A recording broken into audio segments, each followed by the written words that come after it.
¿cómo estáis? Mi nombre es Juan Jesús Vallejo, soy periodista, escritor y el director del programa Noche de Misterio en Caracol Radio. Hace miles de años los antiguos textos sumerios nos hablan de cómo llegaron hasta aquí a la Tierra los Anunnaki, seres venidos de las estrellas que vivieron con los hombres. Pero esto no quedó solamente ahí, porque tiempo más tarde estos mismos textos también nos hablan de los Apkalus, que serían seres que vivían debajo del mar, salían de ahí de entre las aguas, iban rodeados de unas extrañas luces, iban por el cielo volando, se acercaban hasta los hombres y les dieron el conocimiento y la ciencia. No solo eso, incluso las normas morales por las que tenía que regirse esta antigua civilización. Para muchos los Apkalus son dioses venidos desde las estrellas que quedaron bajo las aguas del mar para ser nuestros maestros civilizadores. Pero ese plan ¿terminó ahí o continuó con los siglos? Pues si queréis saber sobre esto y mucho más, no os perdáis el último podcast de Noche de Misterio en Caracol Radio, El secreto de los dioses. Noche de Misterio. Juan Jesús Vallejo.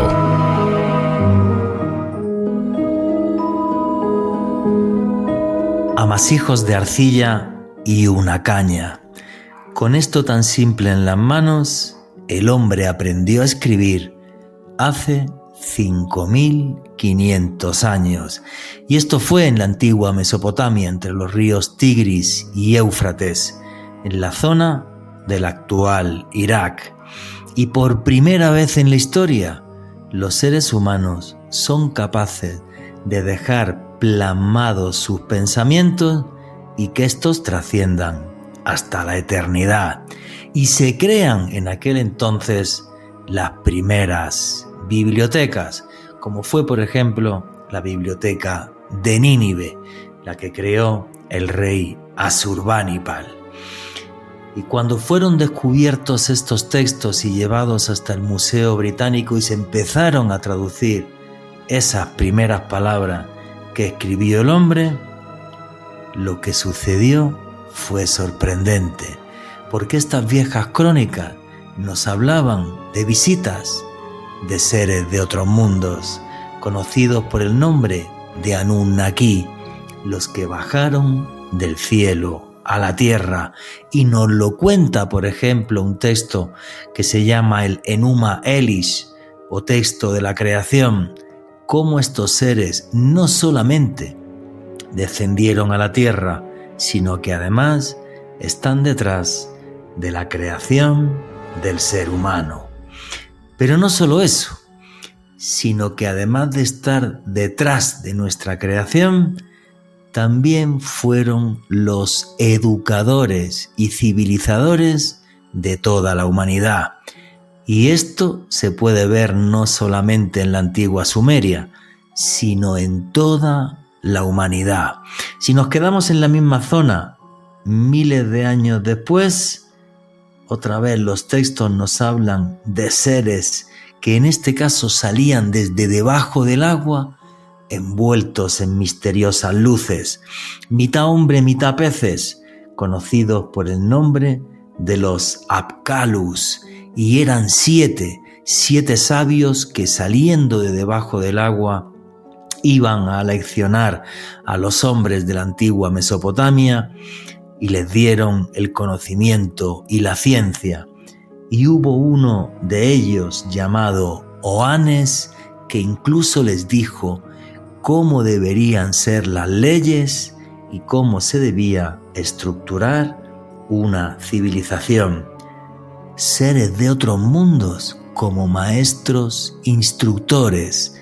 Aparece en el texto Enuma Elish, aparecen en textos posteriores hablando de los Apkalus, eso en la antigua Sumeria. Pero si nos vamos a África, tenemos la misma historia en la falla de Bandigara, en el país de Mali, justo en la frontera donde empieza el África Negra. Y allí una tribu, los Dogones, nos cuenta cómo hace miles de años llegaron en una barca resplandeciente que volaba hasta la tierra, hasta esa zona, unos seres que ellos llamaban gnomos. Y estos gnomos los veían como mitad hombres, mitad peces, y estaban todo el tiempo en el agua de un lago, y desde el lago salían, eran capaces de volar, y les hablaban de cómo eran las estrellas lejanas. En concreto les dieron información sobre cómo era la estrella de Sirio y cómo en torno a Sirio había una estrella invisible que era Sirio B, una enana blanca. Años después, la astronomía les dio la razón. Sí existe Sirio B, una estrella invisible al ojo humano, que sin embargo está ahí. Y aparecen también, por ejemplo, en la Amazonía. Y si nos vamos a una de las etnias más importantes de la Amazonía brasileña, como es la de los Kayapós, pues tenemos que sus leyendas nos hablan de cómo llegó hasta la tierra un ser llamado Bip Kororoti, y venía envuelto en una especie de traje de astronauta. Su piel era resplandeciente, tenía un bastón desde el que salían rayos y era capaz de acabar con la vida de animales o de personas que se le enfrentaran. Y este ser, Bip Kororoti, les habló a los Kayapós de cómo tenía que ser la agricultura y de cómo era también el conocimiento y la ciencia. Y un día, cuenta la leyenda, que Bip Kororoti se enfadó, salió de la tribu y envuelto en medio de grandes explosiones, fue ascendiendo hacia el cielo, envuelto en rayos y truenos, y desapareció en los confines del firmamento. Y nos vamos a Australia, y en Australia también lo tenemos cuando nos hablan los aborígenes australianos del tiempo del sueño. Un tiempo en el que hombres y dioses vivieron juntos sobre la faz de la tierra, y dibujados en los abrigos de la serranía de Kimberley, podemos ver estos seres dibujados, conocidos por el nombre de Wanjinas, con unos ojos enormes que nos recuerdan a los mismos ojos enormes que describen los testigos de abducciones modernas. Antiguos dioses que llegaron hasta la tierra y nos dieron conocimiento y ciencia. Antiguos dioses que llegaron a la tierra y estructuraron civilizaciones enteras. Y nos vamos aquí a América, los incas, Viracocha, el dios que es el gran creador, y Tunupa, el dios que era el ordenador, y estuvieron viviendo con los hombres. Y si nos vamos al antiguo Egipto, lo mismo, la época del Zep-Tepi, la época en la que hombres y dioses vivieron juntos sobre la faz de la tierra. En aquel caso, los famosos Sensu-Hor, los hijos de Horus. Y digo yo, os he hablado de los 5 continentes. ¿Es esto casualidad? ¿O es un recuerdo real de un tiempo, de un momento en la que seres de otros mundos estuvieron aquí en la Tierra y nos dieron conocimiento, ciencia y estructuraron las civilizaciones? Y detrás de esto surge la pregunta: ¿tenían estos seres un plan respecto a lo que debería ser la humanidad y el futuro de la misma? ¿Hay un plan secreto sobre esto? Pues de esto va el podcast de hoy. ¿Cuáles son las intenciones de los antiguos dioses? ¿Qué querían de los hombres? ¿Y si vamos por el camino correcto o no? Buenas noches, noctámbulos. Mi nombre es Juan Jesús Vallejo. Los que queréis seguirme en redes sociales, mi Twitter es @JuanGVallejo, Juan J. E. Vallejo. En Instagram y en Facebook, Juan Jesús Vallejo. Y esto es otro podcast, otro programa de Noche de Misterio. Y aquí somos una gran familia, la familia del misterio. Y por eso ya tenemos un numeral en Twitter que es Misterio Caracol. Repito, Misterio Caracol. Ponernos en ese numeral en Twitter.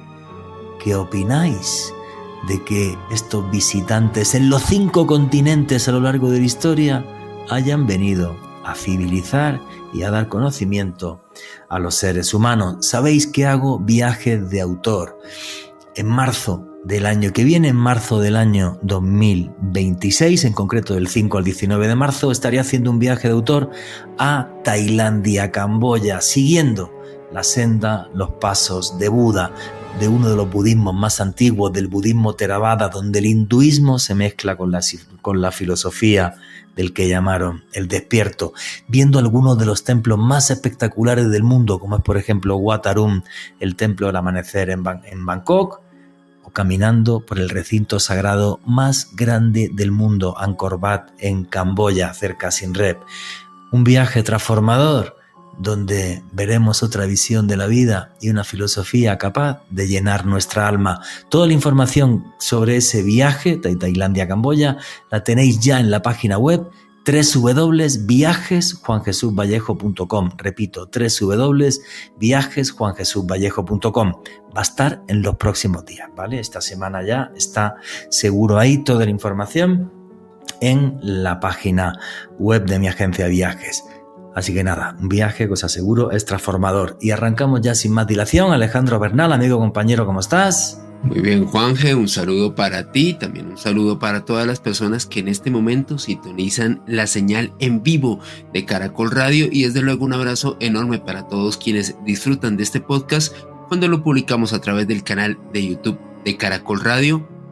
Hoy hablando sobre dioses civilizadores, dioses que nos dejaron las bases de las construcciones de diversas sociedades en todo el mundo, dioses que nos legaron unos principios morales y sobre todo, Juanje, hoy un podcast muy especial porque contamos con uno de los máximos referentes en lo que a misterio se refiere en nuestra lengua, Javier Sierra.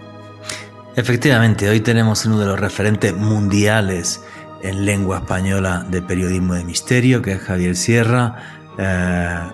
Gran persona, gran amigo, Premio Planeta, creo que pocas presentaciones necesita, un gran escritor, novelista y sobre todo mejor persona. Y la entrevista con Javier Sierra, donde nos va a hablar de este plan secreto, arranca así. Repartido a lo largo de la mitología, de las leyendas, en los 5 continentes, aparecen, y esto es todo un misterio a caballo entre la realidad y la leyenda, dioses que les enseñan a los hombres la ciencia, las artes, la agricultura, el conocimiento.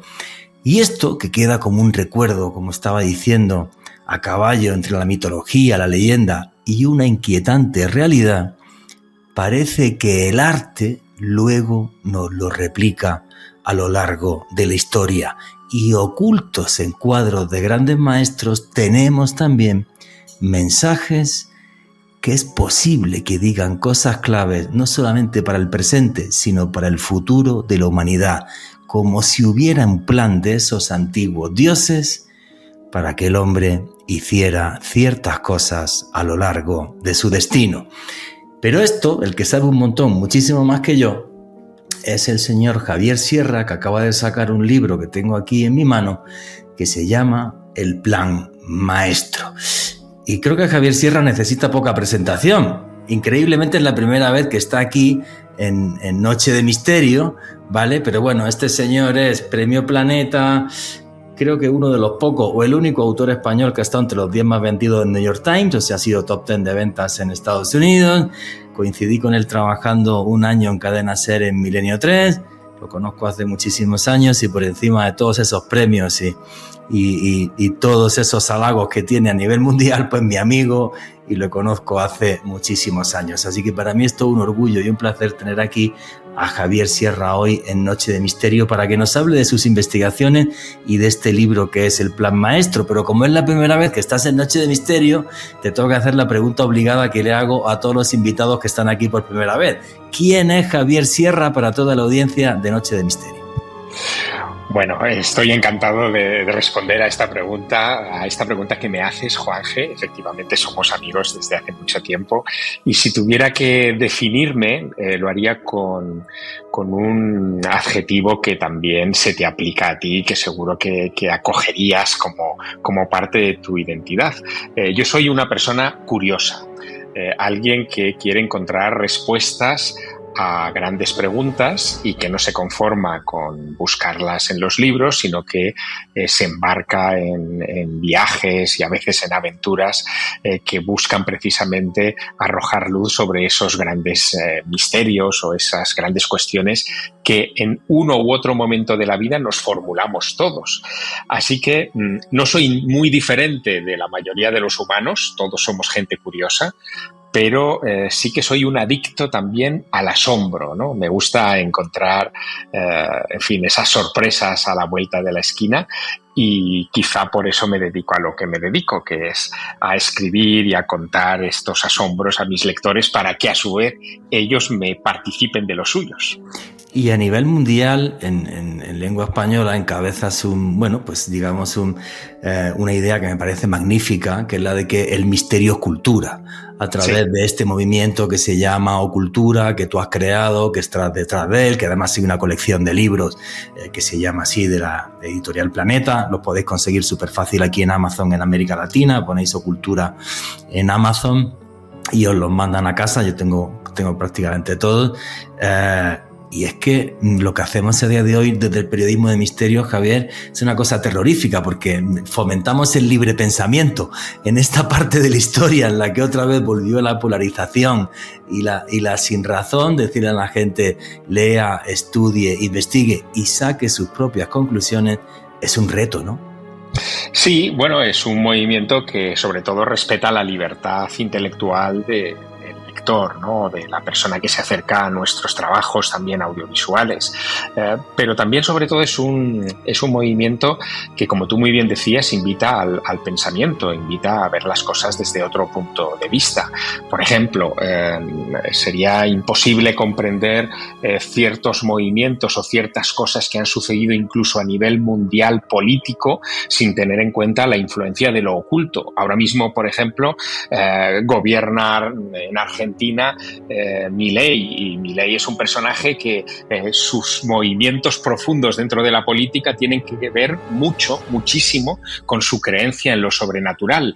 Hace solo unos días el Dalai Lama, que acaba de cumplir 90 años, anunciaba la hoja de ruta de lo que va a ser su futura reencarnación, diciendo que el tulku, el niño que recibirá su alma cuando él desencarne, nacerá en un país libre. Eso quiere decir que no va a nacer en China, porque ya sabes cuál es la relación que tiene el Estado tibetano en el exilio con la República Popular China. Es una relación de conflicto desde 1959. Bueno, si tú no entiendes las creencias de Milei o las creencias del Dalai Lama, es muy difícil que entiendas cuáles son sus decisiones políticas o sus acciones dentro de lo que vemos en las primeras páginas de los periódicos. ¿Qué ocurre? Que la mayoría de periodistas o de medios de comunicación no van a ese origen, no reflexionan sobre esas creencias o esas motivaciones profundas. A eso es a lo que yo llamo cultura. Pero eso lo puedes trasladar también, Juanje, a la historia y de repente es imposible comprender una figura como la de Abraham Lincoln, hablando de los Estados Unidos, sin saber que él fue un profundo espiritista, que él y su mujer acudían a sesiones mediúmnicas en Georgetown y que en una de esas sesiones mediúmnicas un espíritu a través de una medium le dijo al presidente Lincoln que tenía que abolir la esclavitud si quería pasar a la historia, y abolió la esclavitud. Y bueno, si no sabes estas cosas, te pierdes la mitad de la historia. Por eso yo hablo de ocultura, que es la cultura de lo oculto, que creo que es muy importante tener en cuenta. Creo que es súper importante y gracias a ella es como podemos entender, incluso si me apuran, el mundo en que vivimos hoy. Porque el nacimiento de la República Francesa y el nacimiento de los Estados Unidos de América, que son las dos primeras naciones democráticas modernas, tal y como entendemos hoy la democracia, fue gracias a la masonería. De los 56 firmantes de la Carta de la Independencia de los Estados Unidos, 52 eran masones. Y es más, George Washington, y yo tuve la suerte de estar el año pasado viéndolo, en el templo masónico que hay en Washington, en Estados Unidos. Oh, en Alexandria. Sí, en Alexandria, correcto. Pues este señor, cuando fue a poner la primera piedra al Capitolio, es que fue con su mandil de masón y todo. O sea, es que no se ocultó ni la mínima. Entonces, creo que es fundamental que entendamos que esto es, como está diciendo Javier Sierra, mucho más importante y sobre todo mucho más trascendente de lo que podamos llegar a pensar en un principio. Bueno, basta una reflexión que van a entender todos nuestros oyentes de inmediato. Estamos hablando de personas que han modificado el rumbo del mundo, que de alguna manera han regido los destinos de la humanidad. Estas personas, cuando están en la cúspide de la pirámide social, se encuentran necesariamente muy solas. No saben a quién rendir cuentas y finalmente terminan rindiendo cuentas a cosas invisibles que terminan ejerciendo su influencia. Es imposible entender lo que ocurre, por ejemplo, en Venezuela sin saber la influencia que tiene pues las creencias en lo sobrenatural. Y esto está en toda la historia del chavismo y ahora también del madurismo muy presente. Bueno, pues a esto me refiero, ¿no? A que este tipo de sistemas de creencias hay que tenerlos muy en cuenta para comprender el mundo en el que vivimos. Y sí, yo también me asombré, como tú, Juan G., cuando visité por primera vez Alexandria, cuando estuve en ese templo masónico que tiene la forma del faro de Alejandría, reconstruye la torre, lo que se cree que fue el faro de Alejandría, en fin, la torre que fue el primer rascacielos de la historia del mundo antiguo y que alberga nada más y nada menos que una estatua de 6 metros de bronce de George Washington con el mandil de masón, ¿no? Sí, efectivamente, toda una parte historia, una parte oculta de nuestra historia, ¿vale? De la que nos va a hablar ahora Javier Sierra y de lo que nos ha contado en su libro de esta novela El Plan Maestro. Alejandro Bernal quería comentar algo. Juan G., es que sobre lo que decía Javier, han sido personajes que han cambiado la historia y uno de ellos probablemente uno de los científicos más influyentes de todos los tiempos, Isaac Newton, quien estaba obsesionado buscando códigos de la Biblia y quien es un hombre que incluso predijo el fin del mundo y que en sus ratos libres hacía sus teorías científicas, Juan G., para que nos demos cuenta lo importante que es el misterio para algunos personajes fundamentales de nuestro mundo. Predijo el fin del mundo, que esperemos que esté equivocado, porque faltan 3 días. Si mal no creo, que me corrija Javier, dijo el 2060.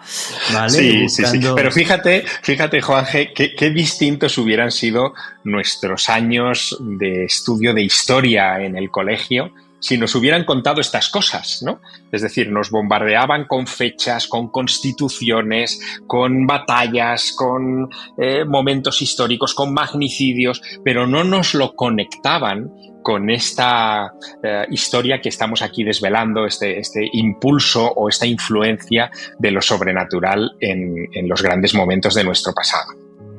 Y es que además esa conexión con lo sobrenatural es lo que nos hace humanos. A ver, tengo aquí en mis manos el libro El Plan Maestro. Yo me he leído 3 páginas, ¿vale? Mi mujer se lo está devorando. Me he leído 3 páginas porque es que estoy que no tengo tiempo de nada.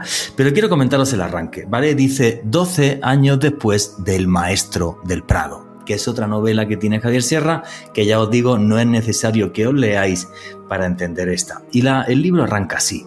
La memoria es una maldita trampa. Nunca he estado tan convencido de ello como ahora. Los antiguos griegos la personificaron en Mnemosine, hija de Urano y Gea, dioses del cielo y de la tierra, madre de las 9 musas, protectora de todo arte y ciencia verdaderos.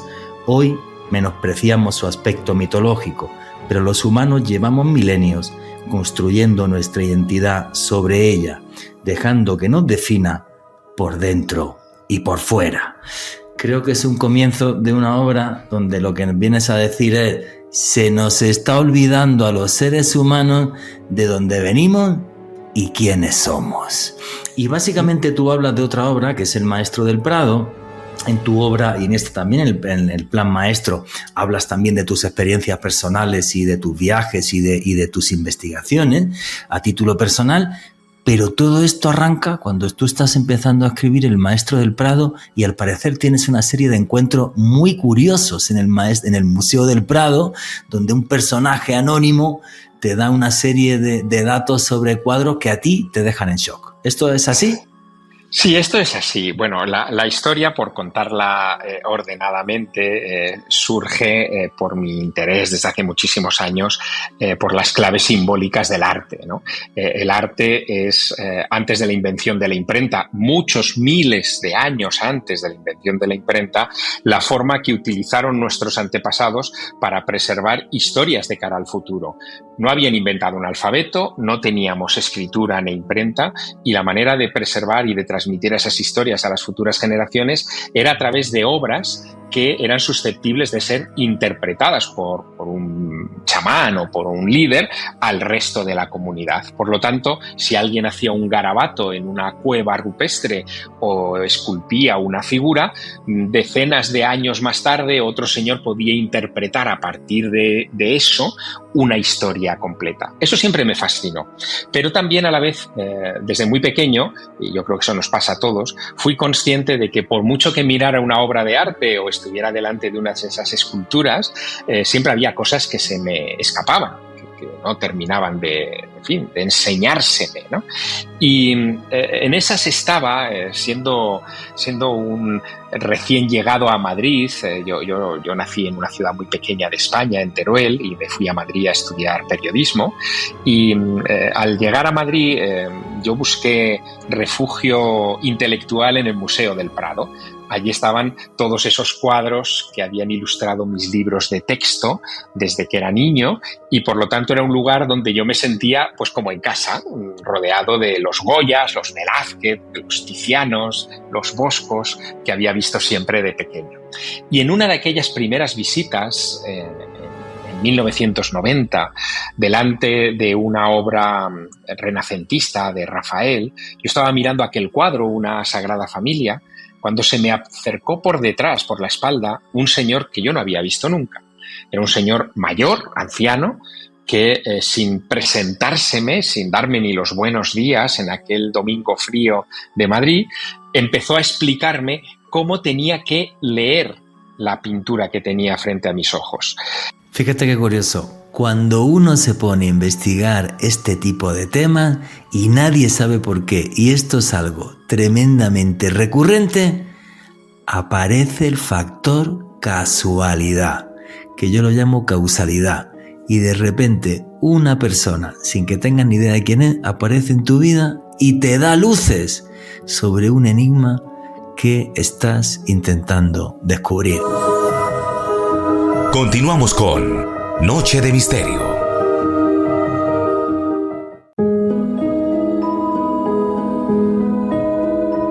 Y aquí seguimos en Noche de Misterio, vuestras preguntas y comentarios a través del numeral Misterio Caracol. Estábamos entrevistando a Javier Sierra, comentándonos su fascinación por el Museo del Prado, una de las mayores pinacotecas del mundo, por cierto, la mayor pinacoteca del mundo. No sé si conocíais esto, o lo que llaman la Milla de Oro.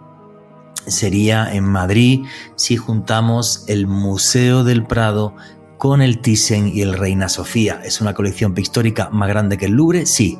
Luego sería el Louvre. Lo que pasa es que el Louvre es una sede sola, mientras que en Madrid son 3. Pero realmente, es espectacular. Los que os guste la pintura y los que os gusten los enigmas del arte, eso sí, en verlo vais a tardar mínimo 2 días, si me estoy quedando corto. Si lo veis bien, incluso prácticamente 3 días. Pero es una auténtica maravilla los que visitéis Madrid.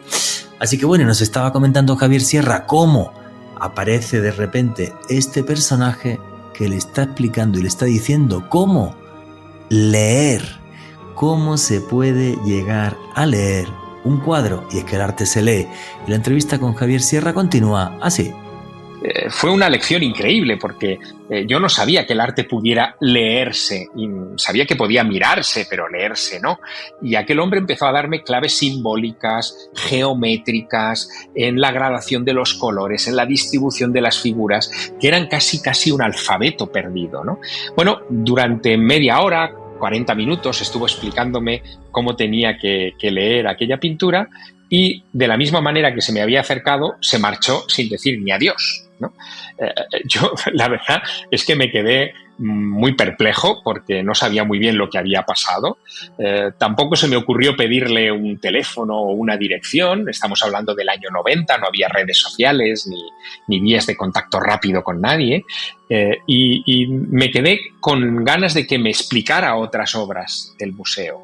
Así que durante semanas yo regresé una y otra vez al Museo del Prado intentando tropezarme de nuevo con aquel viejo sabio para que me diera más información. Nunca nos cruzamos, jamás. El caso es que con los años se me fue olvidando aquella historia hasta que, ya más mayor, convertido en novelista, me propuse escribir un libro sobre los secretos de las obras de arte en el Museo del Prado y me acordé de aquella anécdota, así que construí un personaje basándome en aquel recuerdo que hoy es un personaje muy querido por lectores de todo el mundo, que es Luis Fauvel, que es una especie como de fantasma que elige a sus interlocutores en los museos y les enseña a leer en el arte. Bueno, la verdad es que aquella novela que publiqué en 2013, El maestro del Prado, quedó en suspenso, quedó en abierto, terminaba sin resolverse, de la misma manera que me pasó a mí en la vida real, es decir, el maestro del Prado de la novela desaparece de repente, de la noche a la mañana, y ya nunca más se vuelve a saber de él. Y en estos 12 años que han pasado desde que publiqué aquella novela, he recibido cientos de correos electrónicos y de mensajes de lectores del libro en varios idiomas que me han dado testimonio de algo que yo no me esperaba, Juanje, y es que esto que a mí me pasó en el Museo del Prado le ha pasado a muchas personas en otros museos con otros, entre comillas, maestros, ¿no? O fantasmas, no sé cómo decirlo. Y a partir de ese asombro seguí investigando, empecé a recoger historias de apariciones parecidas, pues por ejemplo en la Casa Azul de Frida Kahlo en Coyoacán, en México, o en el Museo del Louvre, o en los Uffizi de Florencia, y con esas historias y con el eco de esos testimonios he construido una nueva novela más ambiciosa, que es El Plan Maestro. Pero en ese camino, y esto enlaza con nuestro inicio de conversación, en ese camino me di cuenta de algo que me había pasado por alto. Y es que lo que hizo aquel viejo maestro conmigo en el Prado, o lo que han hecho esos otros, entre comillas, fantasmas con tantas otras personas en otros museos, es exactamente lo mismo que encontramos en viejos códices o tablillas de mitos antiguos, y es la aparición de maestros o dioses maestros que enseñan a una persona o a un pueblo un determinado conocimiento, lo asombran y después de enseñarle ese conocimiento desaparecen para no volver a dejarse ver jamás. A pequeña escala, lo que yo viví en el año 90 en el Museo del Prado era casi lo mismo que vivieron los antiguos mexicas con Quetzalcóatl o los antiguos habitantes del altiplano peruano-boliviano con Viracocha, o los habitantes de Mali con los Dogon, o tantas y tantas otras viejas historias. Y con esa fascinación de los maestros que te cambian el rumbo de la historia enseñándote algo que no te esperabas, construyo esta novela que bueno, trata de encontrar una explicación en clave literaria a este misterio de los dioses instructores. Que además, repito, esta novela que se llama El Plan Maestro de Javier Sierra, os metéis en Amazon y es muy fácil encontrarla en toda América Latina. Bueno, esta ni siquiera hace falta Amazon, está en todas las librerías en América Latina, yo lo he visto aquí ya también en Colombia. Es que lo que está diciendo Javier es cierto, que es en cierta medida lo que yo estaba insinuando en la introducción que hice a esta entrevista. No sé por qué, a caballo entre la leyenda y una inquietante realidad, en las culturas antiguas se nos habla de estos personajes, de dioses que vienen y les enseñan a los hombres las artes, las ciencias, el conocimiento. Pero yo, que le he estado echando un vistazo a tu libro, veo que tú arrancas mucho más atrás de cuando los hombres empiezan a escribir, que luego nos metemos en eso porque eso tiene tela. Tú empiezas en las pinturas rupestres. Empiezas con una visita que tiene, juraría, la cueva de Altamira y demás. Coméntame. Sí, efectivamente, la novela arranca en una visita que también es real, que yo hice en 2013, el año que se publicó El Maestro del Prado, con mis hijos pequeños a las cuevas del norte de la península ibérica, de Cantabria, ¿no? Hay que explicar que esas cuevas del norte de España, junto con otras del sur de Francia, son los depósitos del arte más antiguo creado por el ser humano. Es decir, las representaciones gráficas más remotas que hasta ahora hemos encontrado en todo el planeta Tierra son las que están en esa zona del mundo, ¿no? En el caso de Cantabria, las últimas dataciones hablan de que, por ejemplo, en Puente Viesgo, en Cantabria, hay manos grabadas sobre la pared o puntos pintados en esas grutas rupestres que tienen casi 70.000 años de antigüedad. Nos estamos yendo a una época remotísima y probablemente anterior a los propios Homo sapiens. Seguramente ese arte fue hecho por neandertales, ¿no? Lo cual complica todavía más el acertijo del origen del arte. Bueno, yo me llevé a mis hijos en 2013 a ver todo aquello. Eran pequeños, tenían 7 y 8 años, y si decidí llevármelos fue por algo que en la novela exploro también, y es que los niños a pequeña edad, hasta los 10 años más o menos, 9, 10 años, tienen una capacidad de ver el mundo que es muy distinta a la de los adultos. Un niño, tú lo sabes, Juanje, lo sacas de la mano de paseo por la calle y de repente levanta la vista al cielo y en las nubes empieza a ver caras o escenas, empieza a interpretar eso que nosotros simplemente vemos como nubes, como si fuera algo animado, ¿no? Animista. Pero es que también, si se fija en las sombras que hay debajo de su cama, va a interpretar que debajo de la cama tiene un monstruo durmiendo, porque cuando somos muy pequeños, el cerebro infantil está siempre en estado de alerta. Es un estado animista de conciencia donde todo está vivo y puede resultar hostil, puede resultarle peligroso. Por eso lo interpreta en esa clave, ¿no? de verlo todo con la perspectiva de que está vivo. Bueno, pues bien, lo curioso es que esa visión animista que tienen los niños es muy útil en arqueología. Yo eso lo descubrí gracias a la lectura de importantes estudiosos de las pinturas rupestres, que dicen que si te llevas a un niño a una cueva de miles de años de antigüedad con pinturas en las paredes, el niño va a ver más figuras que las que pueda ver cualquier adulto, porque tiene la capacidad de relacionar cualquier rasgo, cualquier sombra en la pared y convertirlo en una figura completa, y generalmente tienen razón. Y no solamente eso, sino que terminan convenciendo al adulto de que efectivamente esas figuras están ahí. Así que me dio, Juanje, por llevarme a mis hijos, que eran pequeños, a cuevas del norte de España para ver si ese superpoder, entre comillas, era real. Y vi que efectivamente era real. Y en ese viaje, en esas cuevas, nos tropezamos con algo que sería el arranque de mi novela.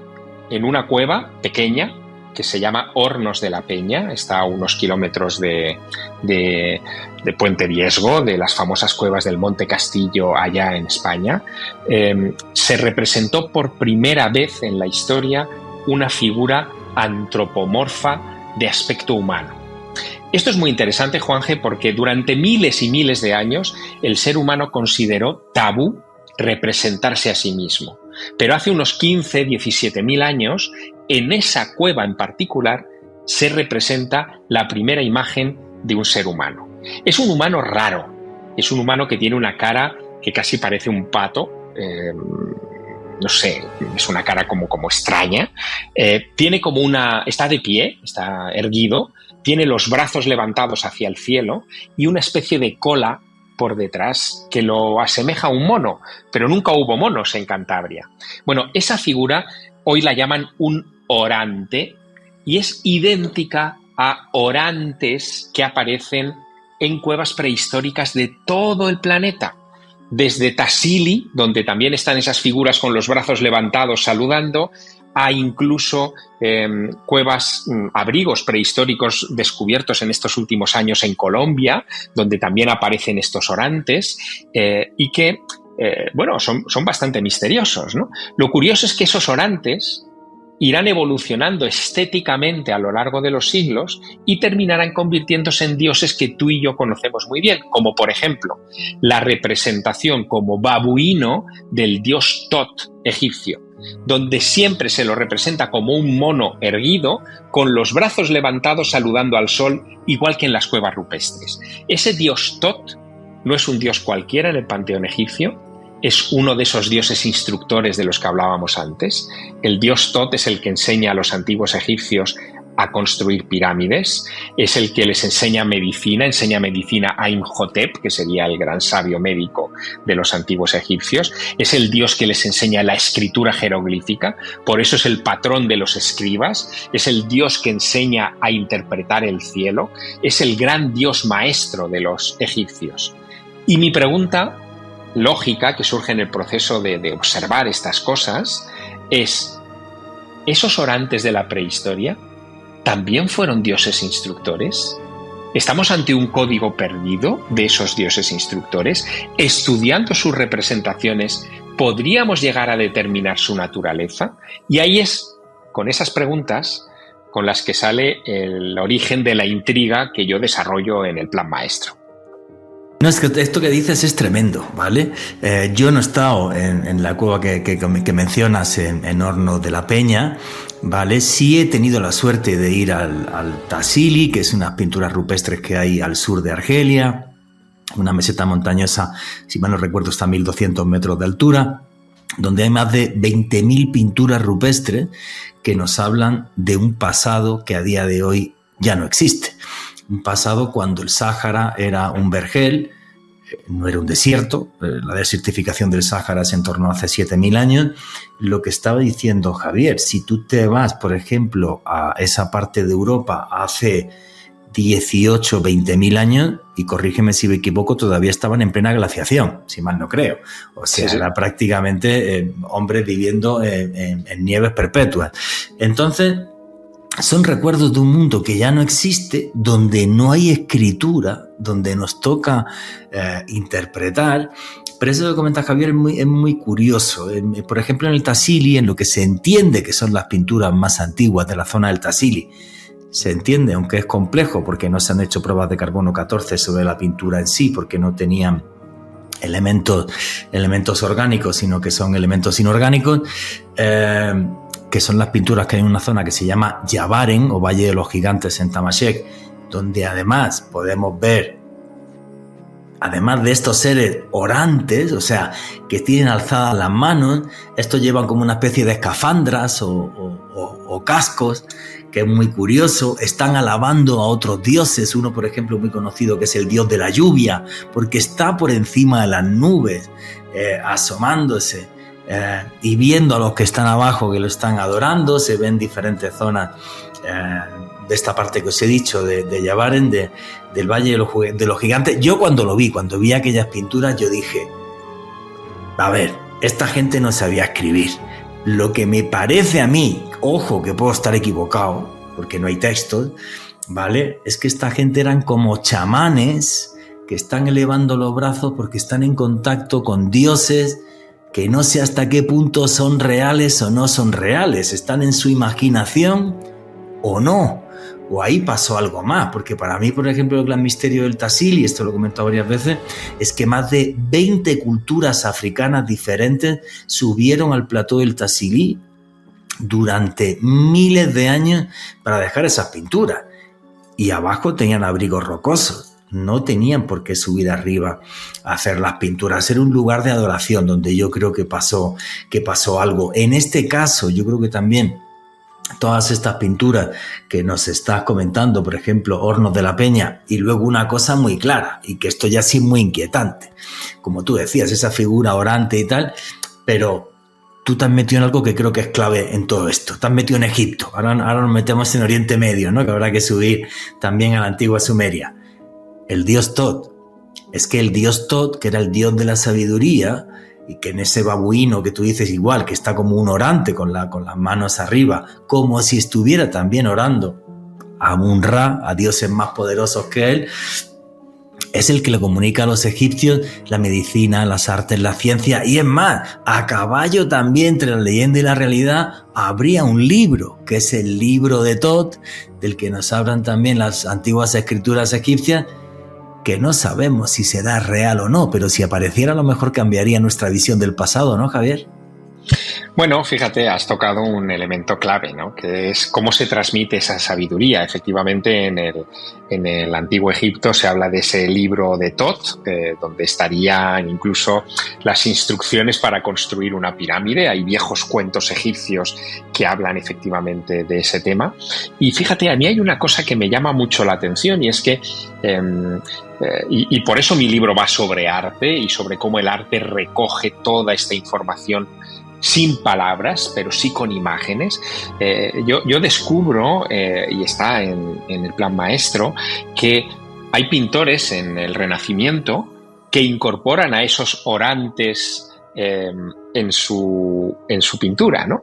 Que incluso el Bosco, por ejemplo, incorpora este tipo de personajes con los brazos levantados, mitad humanos, mitad animales, como la criatura de Hornos de la Peña, a veces incluso sujetando un libro, como si ellos fueran los depositarios de la sabiduría, en obras tan significativas de la historia del arte histórico como el Jardín de las Delicias.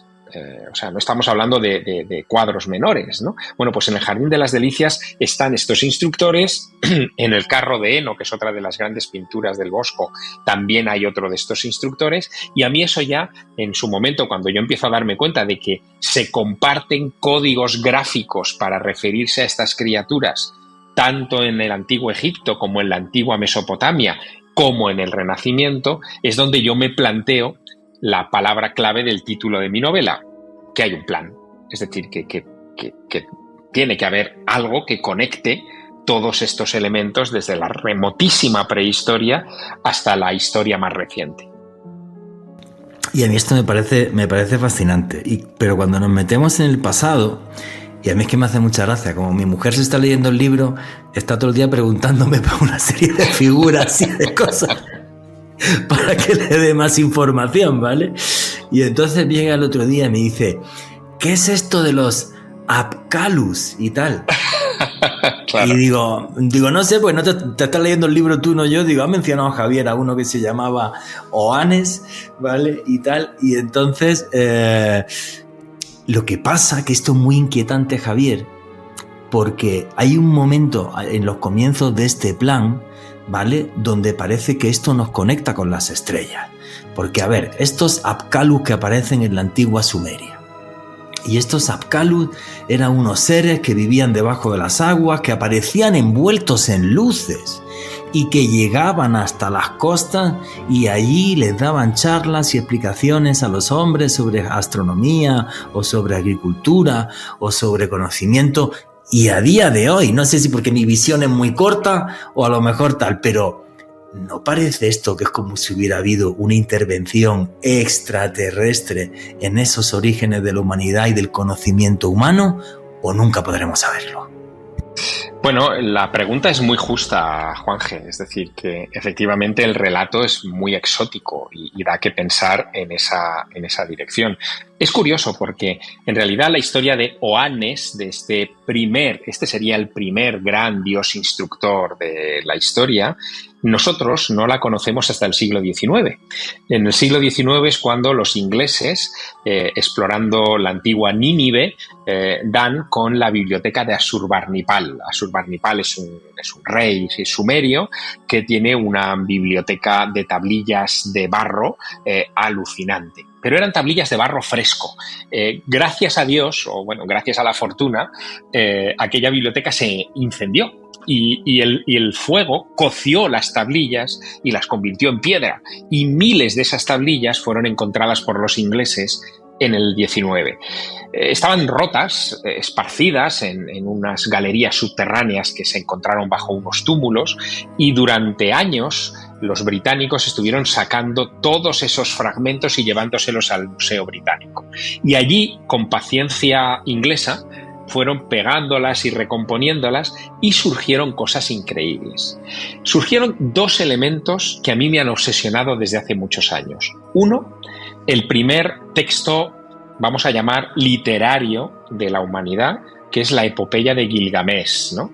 Esta epopeya de Gilgamesh tiene unos 4.500 años y es un relato, entre comillas, de ficción, porque cuenta la historia de un rey que no está en las listas sumerias, un rey que se llama Gilgamesh, que está en el cenit de su sabiduría y de su poder y que se da cuenta un buen día que va a morir igual que el más simple y desarrapado de sus súbditos.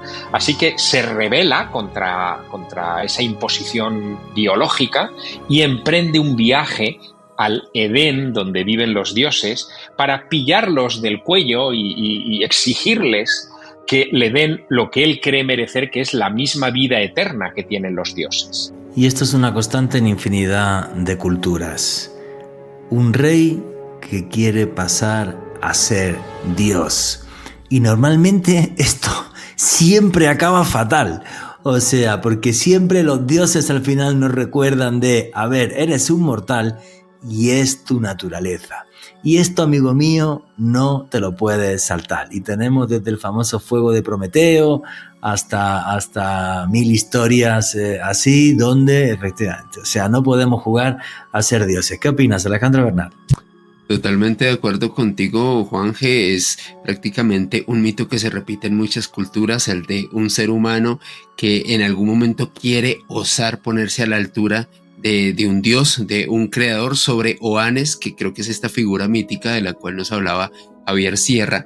Recordaba un mito que comentaba cómo Oannes emergía de las aguas y era capaz de brindar conocimiento y sabiduría a diversas culturas en todo el mundo. Y un aspecto muy interesante, Juanje, que luego abordamos con Javier en la entrevista, hay que recordar que nuestros mares, los océanos, revisten una gran cantidad de misterios, mares que han sido protagonistas de una gran cantidad de avistamientos de artefactos voladores no identificados y que coincidirían con la aparición de un extraño ser que emergía y brindaba conocimientos y la base de la construcción de diversas sociedades. Claramente para mí hay un elemento ahí bastante coincidencial en ambos misterios, Juanje. Y tendríamos, bueno, juraré que una vez hicimos ya un podcast sobre OSNIs, objetos submarinos no identificados. Juré además Sí, que con Rodrigo Bravo, madre mía, nuestro buen amigo Rodrigo Bravo, no sé si escuchará esto, hace mucho que no hablo con él, y a ver si le escribo estos días, si lo volvemos a entrevistar y charlamos un rato. Qué buena persona es y qué gran conocedor del fenómeno OVNI. Continuamos con Noche de Misterio.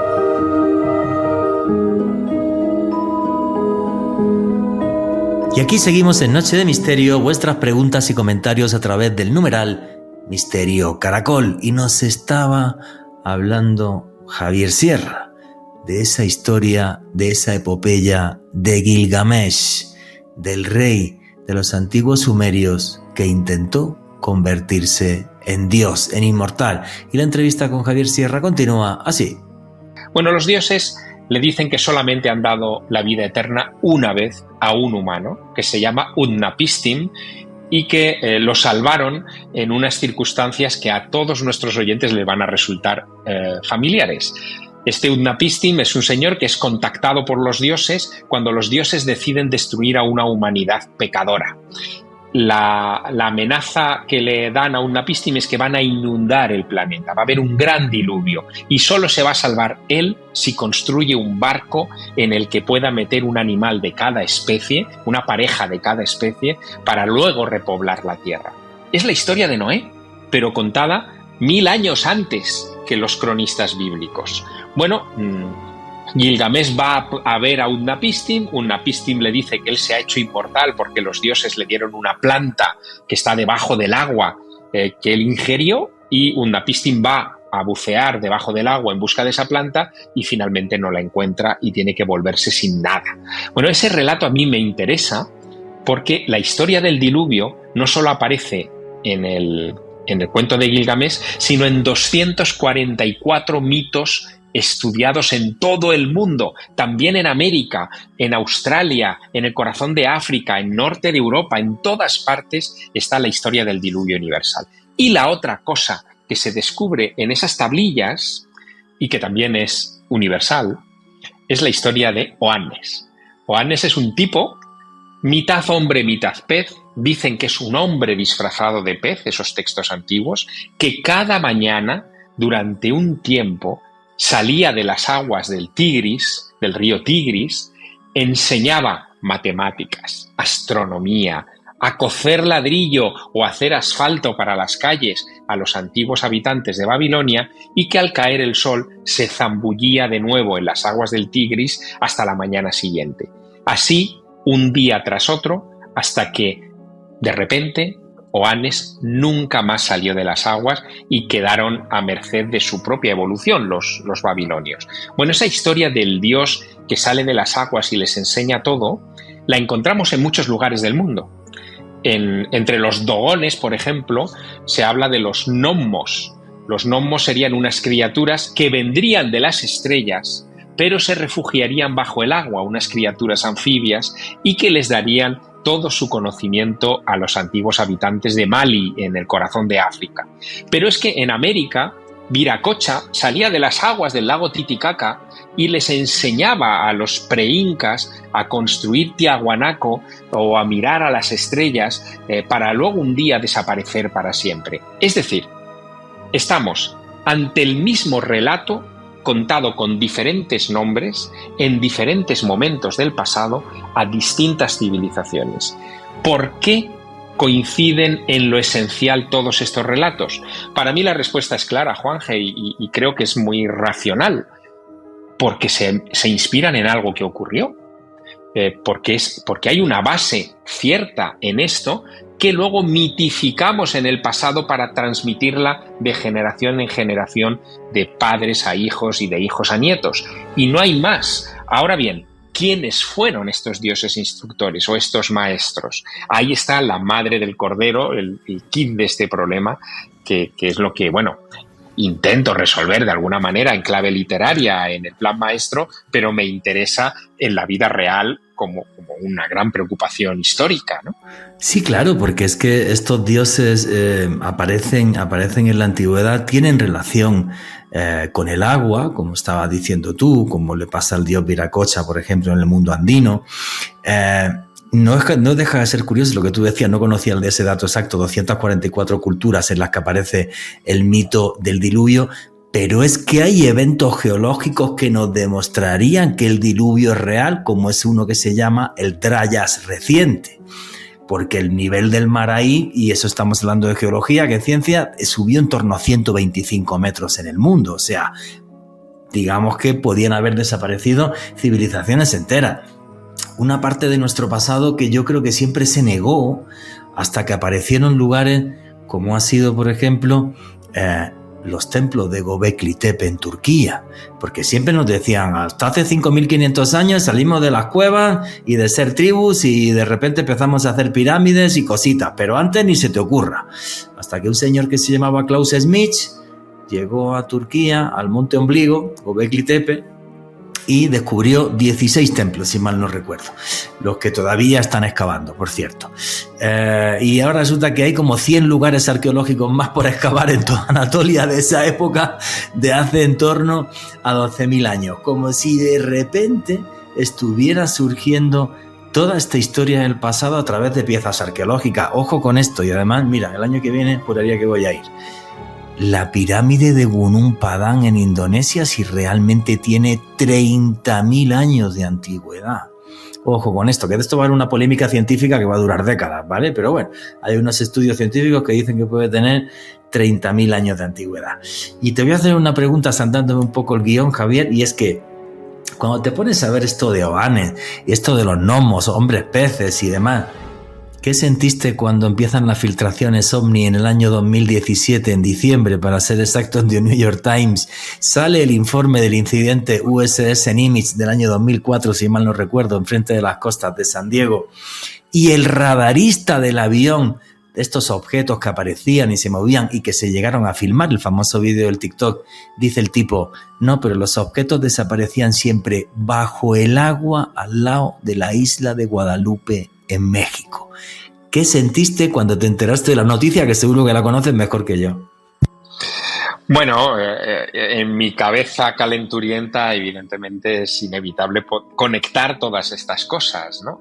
Es obvio, porque hay muchos paralelismos, es decir, también en esos mitos antiguos se hablan de luces en los cielos, se hablan de escudos, por ejemplo, que caen de los cielos y que sirven para fundar civilizaciones. Esto pasa en la antigua China, donde se habla mucho de este tipo de objetos. En fin, están en todas partes, ¿no? Y claro que esto pertenece a una manera, en fin, muy mitológica, muy mágica de entender estos sucesos, pero hay una base detrás. Mira, tú mencionabas hace un minuto Göbekli Tepe y esta cultura que tiene como mínimo 12.000 años, estamos hablando del 10.000 antes de Cristo, es el 10.000 antes de Cristo, 10.000, 10.500, 11.000, ese periodo de tiempo es el periodo en el que se produce el mayor tránsito de la historia de la humanidad. Es cuando nosotros pasamos del paleolítico al neolítico. Lo que significan estos términos científicos es que en el paleolítico éramos cazadores que nos movíamos en busca de alimento, llevados por los fríos y en fin, por el deshielo y por la necesidad puramente de encontrar caza, pero en el neolítico se produce un cambio brutal, que es que nosotros ya no necesitamos ir detrás de los animales, sino que de repente elegimos a una serie de especies y las domesticamos. Sigue siendo un misterio antropológico de primer orden cómo elegimos las especies que domesticamos y por qué unas y no otras. ¿Fue consecuencia de un ensayo-error o de repente desde el principio ya lo teníamos claro? Bueno, pues lo que nos indican hallazgos arqueológicos como Göbekli Tepe es que ya teníamos claro qué especies domesticar desde el principio. En Göbekli Tepe se han encontrado huesos de cerdo. Es decir, la gente iba a esos templos a sacrificar cerdos que llevaban probablemente con ellos ya en piaras domesticadas, como parte de una fiesta, un ritual que se nos ha olvidado y que allí se celebraba. Pero es que en los mitos antiguos, esos dioses instructores de los que hablábamos hace unos minutos nos enseñan que los cerdos son domesticables, nos enseñan que los caballos son domesticables, que los perros son domesticables y nos enseñan otra cosa. Esos dioses instructores antiguos nos dicen qué semillas podemos plantar, porque también se inventa la agricultura en ese tiempo. En Göbekli Tepe, en ese área de la Anatolia turca contemporánea, aparece por primera vez los primeros cultivos de trigo y de cebada. El primer trigo es el trigo que llamamos carraón y que es consecuencia de una mutación genética de varias clases de trigo precedentes salvajes. Alguien, no sabemos cómo, en ese remoto pasado, decidió mezclar genéticamente distintas semillas para obtener una resistente y domesticable, que es el primer trigo carraón con el que hicimos el primer pan. ¿Cómo? Bueno, pues la respuesta nos la da la mitología, pero no nos la creemos. Nos lo enseñaron esos dioses. ¿Quiénes son esos dioses? Ahí está la pregunta que no hemos sido capaces de responder.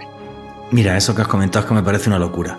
¿Cómo fue capaz el hombre hace 12.000 años de mezclar especies genéticas y de repente crear nuevas que no fueran domesticables sin una base científica y de conocimiento? Muy difícil de entender. Recuerdo, por ejemplo, también cuando estuve en Perú, un par de veces, en Moray, donde los antiguos incas tenían ese laboratorio en el que hicieron las primeras patatas, porque la patata era venenosísima, pero si la mezclas y tal, entonces pues sacas un montón de patatas que además se aclimatan a diferentes temperaturas y climas. Y esto mucho antes de que los europeos empezaran a hablar de que todo esto, digamos, era posible. Alejandro Bernal.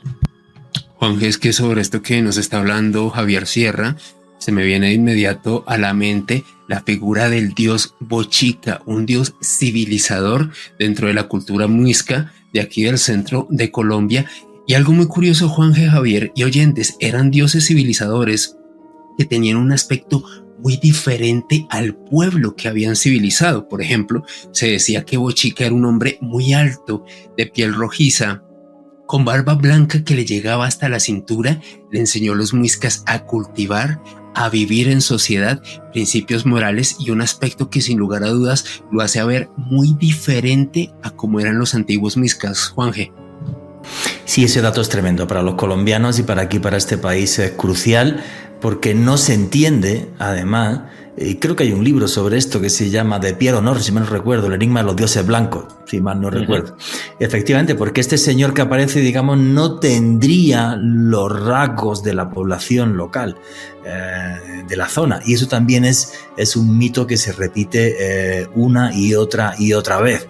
Estamos, Javier, ante, digamos, esa especie de mensajeros, o pudo haber una especie de mensajeros, y esto luego se fue transformando, o cómo lo interpretas tú, porque claro, que además sea de una raza distinta a la que había aquí, es rarísimo.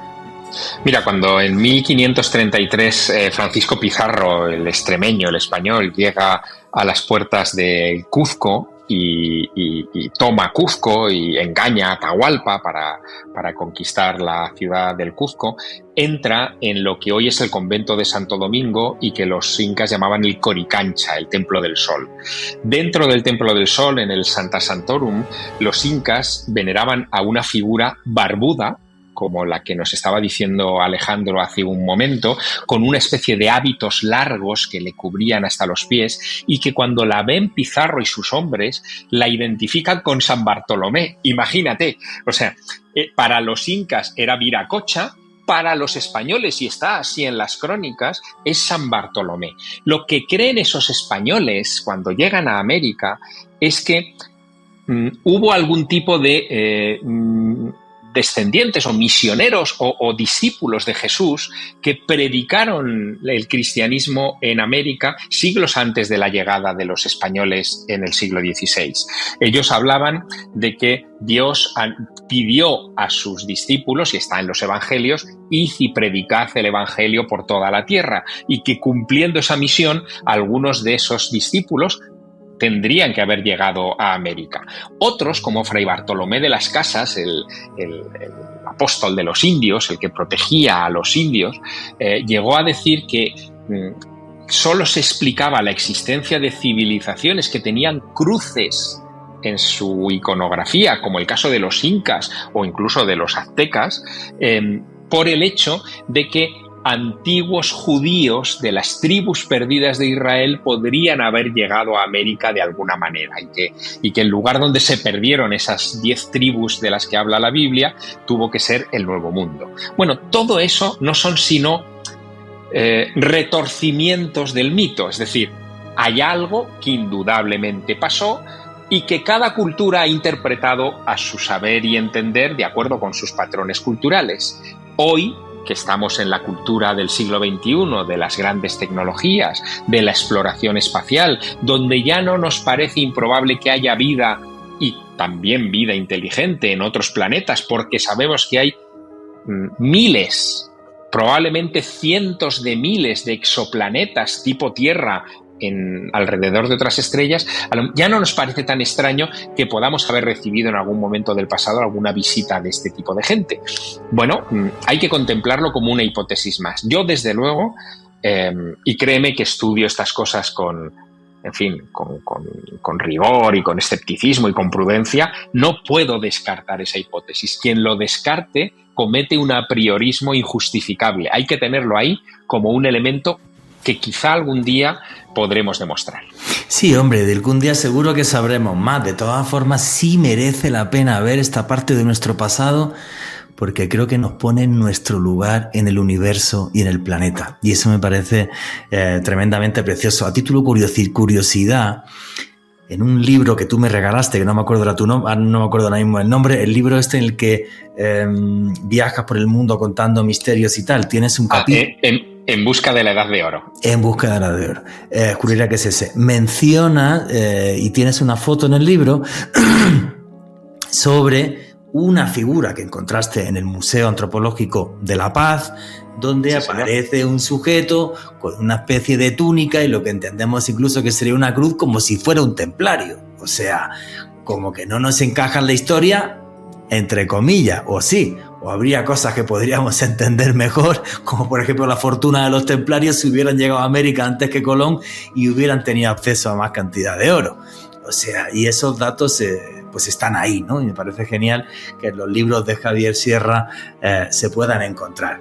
Pero como estamos en la entrevista ya bastante avanzada y quedan como unos 15 minutitos, quiero meterme en, estamos en la antigüedad, pasamos ese tiempo en el que hombres y dioses viven juntos sobre la faz de la tierra, que me parece fascinante y del que podríamos hacer no uno, creo que 7 podcasts, y empezamos ya la época en la que el hombre empieza a escribir y se empieza a desarrollar el arte. Y uno en principio pensaría, a ver, un pintor es un tipo que es un bohemio allí, que escribe y dibuja muy bien. ¿Cómo alguien así? Porque si me dices Leonardo da Vinci, te diría, bueno, da Vinci es que era un genio, macho, porque ese diseñaba máquinas de guerra, de volar, todo lo que quiera. Pero ¿cómo es posible? ¿Cómo crees que esos mensajes llegaran al arte? ¿O es que a lo mejor la iglesia estaba por ahí y esta gente era más culta y no eran tan hippies como yo los estoy poniendo, e intentaron dejarnos ese tipo de mensajes en sus obras? ¿Cómo se transmite este conocimiento de esos dioses maestros? Javier. Bueno, lo primero que hay que tener en cuenta es que, por ejemplo, en el arte románico y en el arte del Renacimiento, es decir, en ese arte entre el siglo XI, XII y el siglo XVI más o menos, los pintores eran verdaderos intelectuales, es decir, no se corresponden a esa imagen hippie que tú estabas pintando, ¿no? Estabas esbozando.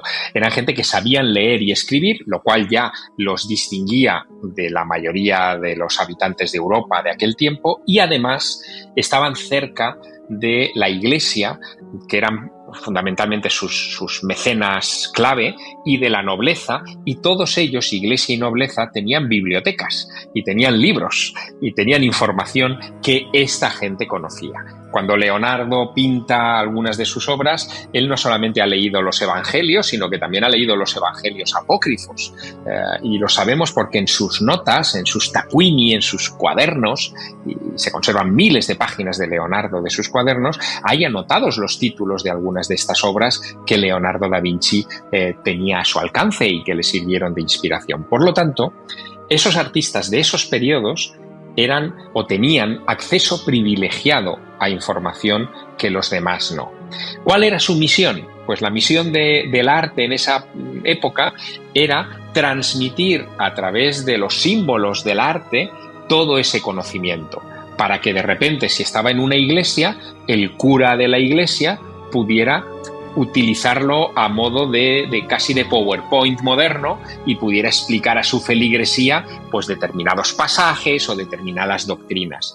Pero en medio de todo eso, muchos de estos intelectuales que eran los pintores y que habían descubierto cosas que eran sorprendentes, decidieron incorporarlas en clave en sus pinturas, no se lo podían callar. Yo en el plan maestro hablo mucho de esto, ¿no? Por ejemplo, en la época del Renacimiento. Hay grandes maestros como Miguel Ángel o Botticelli que impulsan una revolución estética brutal para la época. Ellos quieren representar mejor que en ningún momento histórico del pasado el ser humano. Quieren pintarlo a la perfección y se obsesionan tanto con pintar al ser humano a la perfección que se preocupan por saber cómo somos por dentro, cómo son nuestros órganos internos, cómo son nuestros músculos, cómo es nuestro esqueleto, cómo estamos hechos por dentro. Pero tenían un gran problema, Juanje, y es que en esa época, en el Renacimiento, estaba prohibido hacer autopsias a los cadáveres. Era profanar un cuerpo. Y si tú profanabas un cuerpo, tenías un castigo tanto religioso como civil. Y podías acabar con tus huesos en la cárcel para siempre. Bueno, pues algunos de estos grandes maestros sabemos que participaron en secreto en autopsias. Leonardo lo hizo, ahí están sus cuadernos anatómicos para demostrarlo. Él retrató órganos y huesos con una perfección tal que solo si los hubiera visto podría haberlo hecho con ese nivel de detalle. Pero, por ejemplo, Botticelli, que era muy amigo de Leonardo, también vio esto. ¿Por qué puedo afirmarlo? Pues mira, invito a nuestros oyentes a que busquen en internet una de las obras maestras de Sandro Botticelli. Se llama La Primavera. La Primavera es un cuadro bellísimo, grande, que se encuentra en la Galería de los Uffizi en Florencia, y en donde se ve a un grupo de mujeres en un claro del bosque y a una especie de duende en la parte derecha de esa imagen que está como soplando sobre la escena en la que están estas mujeres. Ese duende es Cefiro, es el espíritu del viento de la mitología griega. Para Botticelli, la primavera era el viento, porque el viento era lo que arrastraba las semillas y provocaba la fecundación de las flores en la época de la primavera. Pues bien, en el centro de esa escena, aprovechando los claros que dibujan los árboles al fondo de la escena, está retratada perfectamente y en gigante la silueta de dos pulmones humanos. Y es que es alucinante, porque tengo ahora mismo aquí delante la imagen del cuadro, ¿vale? Donde se ve un grupo de mujeres, algunas vestidas de forma, digamos, envueltas en túnicas sedosas, en un claro de bosque, y al fondo, jugando con las ramas que hay detrás de lo que sería el personaje principal del cuadro, lo que claramente serían dos pulmones, pero además hasta con los alveolos pulmonares, o sea, con todo lujo de detalles. Y fijaros cómo esta gente había estado viendo autopsias, que estaba completamente prohibido en aquella época y le podía haber costado la vida, pero en sus obras nos dejaron un conocimiento oculto. Qué bonito es no ver el arte, sino aprender a leerlo, como hace Javier Sierra en su última novela, en este Plan Secreto. Noche de Misterio, Caracol Radio.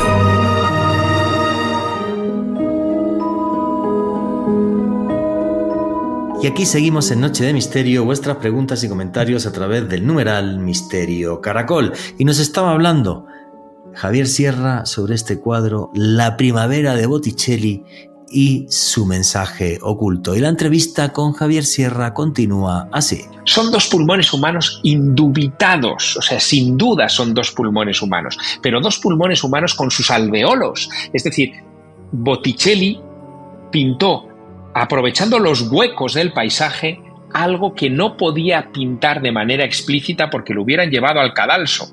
Él quería representar en su cuadro de La Primavera el órgano humano que genera el viento, que son los pulmones.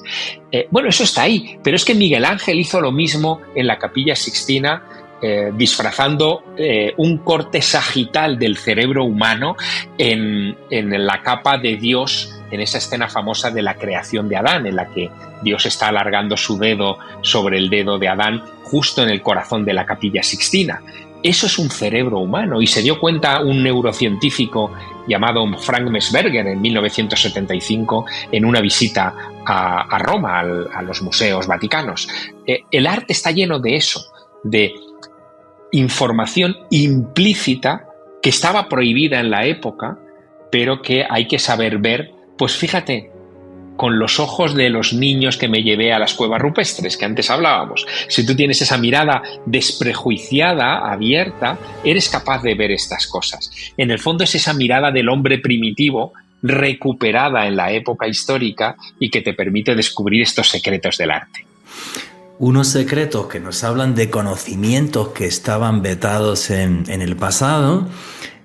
Has definido que los antiguos pintores no eran como los bohemios de que pueden aparecer hoy en día, no. ni muchísimo menos. Eran tremendos intelectuales que además estaban financiados por mecenas, y muchos de ellos, además de pintores, eran más cosas, eran arquitectos, eran más cosas.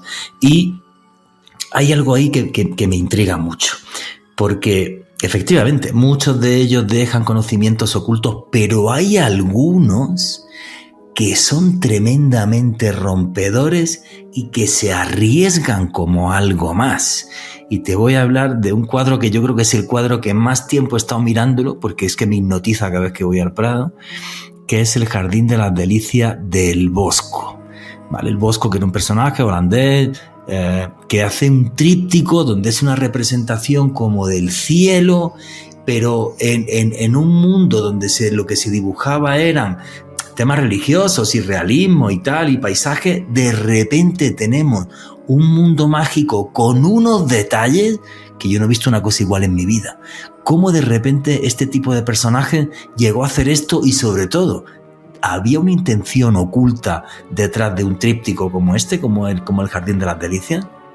Mira, el Bosco es un misterio per se. Es decir, conocemos poco de su biografía. Sabemos que era parte de una familia de pintores de 's-Hertogenbosch, que es el pueblo al que él pertenecía, Bolduque, digamos, como lo llamábamos los españoles en esa época, y sabemos o calculamos que dedicó al menos una década de su vida para ejecutar el Jardín de las Delicias, que, como tú has visto, es un cuadro enorme, es un cuadro colosal.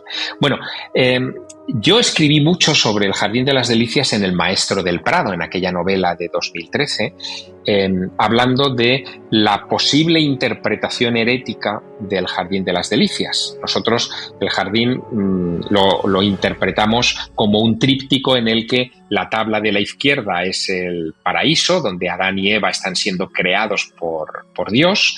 La tabla central es ese mundo donde aparecen unos 400 personajes desnudos que serían los hijos de Adán y Eva multiplicándose sobre la faz de la tierra, y la tabla de la derecha sería el infierno. Bueno, yo en aquel libro, en El Maestro del Prado, contaba cómo probablemente esa tabla hay que leerla al revés. La tabla del infierno no es el infierno, es la época del Bosco, es donde están las clases sociales, el mundo actual o el mundo de 1500 del Bosco. La tabla central sería la humanidad en un proceso de transición, es decir, la humanidad se ha dado cuenta de que tiene que parecerse a Adán y Eva en el paraíso, y lo que hacen es desnudarse, inventan el nudismo para parecerse a esos primeros padres y hacen una serie de rituales para asemejarse a ellos. Y la tabla final, la tabla de la izquierda, serían no Adán y Eva, sino el hombre y la mujer del futuro, que estarían poblando el mundo con Jesús, no con Dios. Bueno, yo explicaba esto en el Maestro del Prado. El libro tuvo mucho éxito en España y lo leyeron incluso los vigilantes de sala del Museo del Prado, ¿no? Y algunos de estos vigilantes de sala me contaban, como anécdota, que cada vez que ellos se quedaban solos en la sala de los Boscos y delante del Jardín de las Delicias, tenían la sensación de que el cuadro los miraba, que había un espíritu o algo dentro del cuadro que los miraba, que los contemplaba, y pensaban que debía haber un encantamiento o un hechizo de algún tipo, y como ellos me veían hablar de cosas raras en la tele o en la radio, pues me pedían ayuda o información a ver si yo podía aclararles el tema.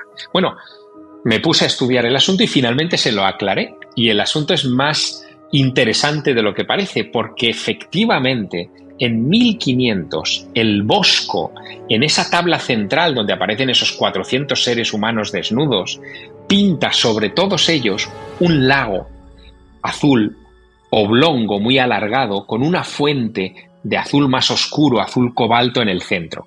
Ese lago alargado con esa fuente redonda en el centro, si la miras con los ojos entrecerrados, tiene el aspecto inequívoco de un ojo humano gigantesco. En realidad, lo que hizo el Bosco es jugar con la geometría del paisaje para disfrazar dentro de la pintura el ojo de Dios que todo lo ve. Igual que Botticelli disfrazó unos pulmones en el bosque de la primavera, el Bosco antes disfrazó un ojo gigante en el Jardín de las Delicias para transmitir esa sensación, ese instinto de que el cuadro te mira. Bueno, en el fondo, lo que había estado haciendo el Bosco, y es un poco la interpretación que yo desarrollo en el plan maestro, en la novela, es un sortilegio casi prehistórico. Estaba jugando no con la visión racional del siglo XVI, de la gente de la época, sino con su instinto. Quería transmitir la impresión de que Dios te ve a través de la pintura, de que la pintura es una especie de puerta o de membrana que separa el mundo de los pecadores del mundo eterno donde está Dios. Y eso es tremendo, porque esa sensación de utilizar el arte como elemento barrera, como puerta entre dimensiones, es algo que contemplamos o que detectamos en toda la historia del arte. Y eso me ha interesado mucho explorarlo para este libro. No, es que es tremendo. El otro día mi mujer que estaba como loca. Mira, que dice aquí Javier que se parece el ojo que todo lo ve en el cuadro del Jardín de las Delicias. Digo, me está volviendo loca, que eso no lo sabía. Y efectivamente, yo nunca lo había visto así y he visto ese cuadro varias veces. Y la parte de arriba, donde está ese lago, si tuviéramos un rotulador, le hiciéramos un dibujo, es el ojo de Dios que todo lo ve. Alejandro Bernal. Juanje, dentro de la investigación que recopila Javier Sierra, en su más reciente obra hace referencia a un pintor que siempre me ha fascinado, Diego Velázquez, uno de los más grandes pintores de la historia, y habla sobre las meninas, una de sus obras más emblemáticas, y la aparición de lo que podría ser un talismán bastante interesante que tú señalas ahí, Javier. Es que la clave de la investigación que hace Javier sobre las meninas, le iba a preguntar ahora mismo sobre eso, es algo que a mí me inquieta muchísimo, ¿vale? No solamente en la obra de Velázquez. ¿Por qué las 3 grandes pirámides de Egipto representan 3 estrellas que serían el cinturón de Orión sobre la faz de la Tierra? ¿O por qué en las meninas, en concreto en tu investigación, nos estás hablando también de otro grupo de estrellas? Eso me inquieta muchísimo. ¿Por qué en cuadros y por qué en el arte? Porque ahora estamos hablando de muchos milenios. Una y otra vez se nos hace referencia a las estrellas en una época donde creo que no había telescopio, o si hubiera un telescopio lo tenía uno o ninguno. Pues la respuesta es muy sencilla, y es porque el ser humano, desde que es consciente de su lugar en el planeta, ha estado mirando al cielo con admiración, pensando que en el cielo estaban las dimensiones o los dioses superiores, ¿no? Y cuando lo ha representado en arte o en arquitectura, como en el caso de Egipto, lo que ha tratado es de bajar esas fuerzas, esas potencias celestiales a tierra, dominarlas, o por lo menos intentarlo. En el caso de Egipto es evidente, es decir, lo que hacen los antiguos egipcios en la meseta de Giza es tratar de reconstruir en piedra lo que es el Amenti, la puerta de acceso al más allá, que es el cinturón de Orión, es la constelación de Osiris que ellos veían en el firmamento. Y lo que hace Velázquez en 1656, en el siglo XVII, en la época de Felipe IV, es algo parecido a pequeña escala. Y es que cuando él pinta las meninas, él lo que hace es disponer de los personajes que aparecen en este cuadro fundamental de la historia del arte español, trazando el perfil de un signo zodiacal. Es el signo de Capricornio. El signo de Capricornio, tal y como se dibujaba en el siglo XVII, es una especie de círculo con una cola, con una especie de línea que sale por la derecha. Bueno, pues en el centro de ese círculo que dibujan los personajes de las meninas está el cuadro, el espejo, en el que se reflejan Felipe IV y la reina Mariana de Austria, que gobernaban España en esa época. La circunstancia es la siguiente, Juanje y Alejandro. En 1656, España estaba al borde del desastre dinástico. Felipe IV había depositado su confianza en su hijo de 17 años, Baltasar Carlos, para que heredara la corona. Solo podía heredar un niño la corona. Y ese niño muere con 17 años y deja la corona vacía de varón. Así que la niña que habían elegido para casarla con Baltasar Carlos, Mariana de Austria, es casada con Felipe IV, que es el abuelo. Toda España en 1656 está pendiente de que el abuelo tenga la suficiente varonía para dejar embarazada a la niña. Así que Velázquez da la suya, les ayuda en ese propósito y crea un talismán mágico con el signo de Capricornio en torno al espejo, porque Capricornio es la reina Mariana de Austria. Así que, crea ese cuadro, que es, como sabes muy bien, Juanje, que lo has visto también muchas veces, es un cuadro enorme, es un cuadro del tamaño de los cuadros políticos, de los retratos reales de la época. No es un cuadro menor, es un cuadro importante, pero lo es por su función mágica, porque es un talismán diseñado para garantizar que la reina se quedara embarazada del rey. Y se quedó. porque nos dice la historia que Mariana de Austria, aquella niña de 17 años, finalmente se queda encinta, da a luz a un príncipe que será Carlos II el hechizado, un príncipe de mala salud y que finalmente terminará arruinando a la propia dinastía de los Austrias porque no podrá tener hijos, pero el hechizo en cuestión, pictórico, bueno, podemos pensar que funcionó de alguna manera. Eso sí. Es Las Meninas. Y además el buscar toda esta historia oculta del arte que los grandes artistas, que los grandes pensadores nos dejaban en sus trazos, ya que no podían decir abiertamente este tipo de cosas. Quiero cerrar, te voy a preguntar por 2 pintores, el último que me ha dejado muy en shock, que aparezca en tu libro, ahora te diré cuál es, ¿vale? Pero hay una cosa de la que nunca hablo contigo. Si hay unas pinturas que me obsesionan en el Prado, aparte de esta que hemos dicho, del Jardín de las Delicias del Bosco, es con mucha diferencia las pinturas del periodo negro de Francisco de Goya.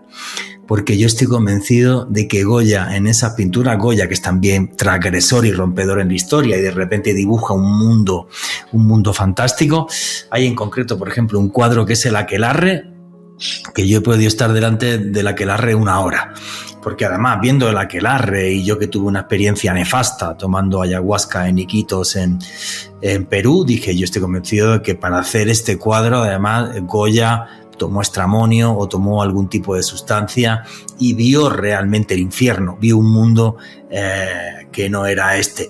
Pero es curioso porque, si mal no creo, corrígeme tú que sabes de esto, todas estas pinturas de Francisco de Goya creo que eran adornos que él puso en su casa y tal, o sea, no fueron unas pinturas que fueran en cuadros para venderlas, sino como que era algo muy oculto de él, de su personalidad, de sus visiones. ¿Qué opinas de esta época tan increíblemente fantástica de Goya? Bueno, esa sala de las pinturas negras del Museo del Prado es increíble, ¿no? Y ahí vemos las brujas volando, el aquelarre, vemos, bueno, todas estas pinturas. Fíjate, te estaba escuchando y me estaba acordando de una de las muchas cartas de mis lectores que recibí en este tiempo, ¿no? Y que me animaron a publicar y a hacer la investigación del Plan Maestro. Era de un niño que su madre tenía como novio a un vigilante del Prado en los años 60. Bueno, era madre soltera y tenía este novio que era vigilante del Prado. Y al niño, con 6 años, lo dejaban trastear por el museo. Era una época distinta a esta, donde, en fin, los cuadros no eran precisamente lo más concurrido ni lo más respetado de España en ese momento. Y los niños jugueteaban por allí. Un día, ese niño, me contaba ya mayor, se quedó encerrado en el museo porque los vigilantes echaron el cierre, echaron a los turistas y el niño estaba jugando entre las cortinas de unas de las salas y no se dio cuenta de que le estaban dejando solo. Y el hombre se fue a refugiar en la sala de las pinturas negras y se quedó absorto mirando una de las pinturas negras de Goya, que es la más, yo diría que la más peculiar de todas, que es Perro semihundido. Es una cabeza de perro como si estuviera siendo llevado por un lodazal, ¿no? Se asoma la cabeza como en medio de una corriente, todo en tonos marrones, muy, muy pardos, ¿no? Y de repente ese niño se da cuenta de que el perro del cuadro se mueve, gira la cabeza y se queda mirándolo. El niño entra en pánico, sale como puede de la sala, se encuentra con un guardia de seguridad que ya lo estaba buscando porque su madre estaba desesperada porque había perdido al niño, le echan la bronca de su vida y aquello se queda como una anécdota que nunca supo interpretar. Cuando él lee El Maestro del Prado y ve que también ahí yo hablo del arte como algo vivo, como algo que es casi pues eso, liminal entre este mundo y el otro, donde uno se proyecta contra las pinturas y pueden pasar este tipo de visiones, él me escribe y me cuenta esta historia. Y es que es así, Juanje, es que estas pinturas, como tú muy bien dices, tienen la capacidad de alterarnos psíquicamente y de hacer que veamos otras cosas. Cuando la pinta Goya, es muy probable que la hiciera envenenado de saturnismo. Ellos jugaban con plomo y con sustancias, los pintores de la época, y es muy probable que efectivamente se envenenara con estas sustancias y tuviera este tipo de alucinaciones. Así que, obvio que el arte nace de algo que es una visión alterada, pero obvio también, y me parece muy fascinante, es un arte que provoca a su vez estados alterados de conciencia. Ahí está la clave de todo este asunto. Yo diría, por concluir, que el arte lo podemos interpretar como una puerta entre mundos y que la llave para atravesar esa puerta se llama percepción.